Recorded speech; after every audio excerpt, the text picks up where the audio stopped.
চলতি মাসে দেশের প্রবাসী আয় নেমে এসেছে অর্ধেকে। জুলাই মাসের শুরু থেকেই কোটা সংস্কারের দাবিতে শিক্ষার্থীদের আন্দোলনের কারণে অস্থির হয়ে ওঠে পুরো দেশ। পরিস্থিতি নিয়ন্ত্রণে কারফিউ জারি করে সরকার। ঘোষণা করা হয় সাধারণ ছুটি। এতে সরকারি অফিস আদালতের পাশাপাশি বন্ধ থাকে ব্যাংক ও আর্থিক প্রতিষ্ঠান। এ সময়ে ইন্টারনেট সেবাও বন্ধ হয়ে যায়, আর এর প্রভাব পড়েছে দেশের অর্থনীতিতে। বাংলাদেশের রেমিটেন্সের বড় অংশ আসে প্রবাসী আয় থেকে। কোটা সংস্কার আন্দোলনকে সমর্থন জানিয়ে সামাজিক যোগাযোগ মাধ্যমে রেমিটেন্স শাটডাউনের প্রচারণা চালাচ্ছেন অনেক প্রবাসী। রেমিটেন্স শাটডাউন আর আর্থিক লেনদেন বন্ধ থাকার প্রভাব পড়েছে প্রবাসী আয়েও। চলতি জুলাইয়ে দেশে রেমিটেন্স প্রবাহ কমে গেছে উল্লেখযোগ্য পরিমাণ।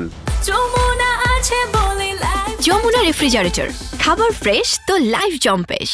5 দিনের বেশি আন্তর্জাতিক লেনদেন থেকে বিচ্ছিন্ন ছিল বাংলাদেশের ব্যাংকিং খাত। এমন অবস্থায় প্রবাসী আয় আসা বাধাগ্রস্ত হওয়ায় স্বাভাবিক সময়ের চেয়ে তা অর্ধেকে নেমে এসেছে। দেশের অর্থনীতিতে এটিকে বড় ধাক্কা হিসেবেই দেখছেন অর্থনীতিবিদরা। অবশ্য ইন্টারনেট বন্ধ থাকার কারণেও রেমিটেন্স প্রবাহ কমে যেতে পারে বলেও ব্যাংকাররা জানিয়েছেন। তবে রেমিটেন্স গ্রহণে সমস্যা না থাকলেও এ সময়ে রেমিটেন্স প্রেরণে কোনো বাধা ছিল না।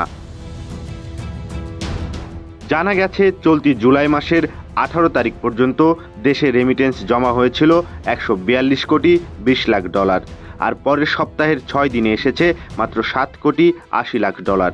গড় হিসাবে যা স্বাভাবিক সময়ের একদিনের রেমিটেন্স আয়েরও কম।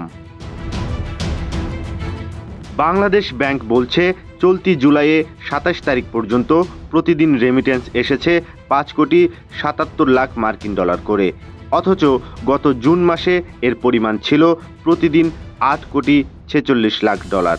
গত মাসের তুলনায় প্রতিদিন গড়ে 2 কোটি 69 লাখ ডলার কম এসেছে চলতি মাসে। বাংলাদেশ ব্যাংকের তথ্য মতে জুলাইয়ের 27 তারিখ নাগাদ প্রবাসী আয় এসেছে 156 কোটি 74 লাখ ডলার টাকার অঙ্কে, যা 18,495 কোটি টাকার সমান। অর্থনীতিবিদদের আশঙ্কা, দেশের বর্তমান পরিস্থিতি স্বাভাবিক না হলে এর পরিমাণ আরও কমতে পারে।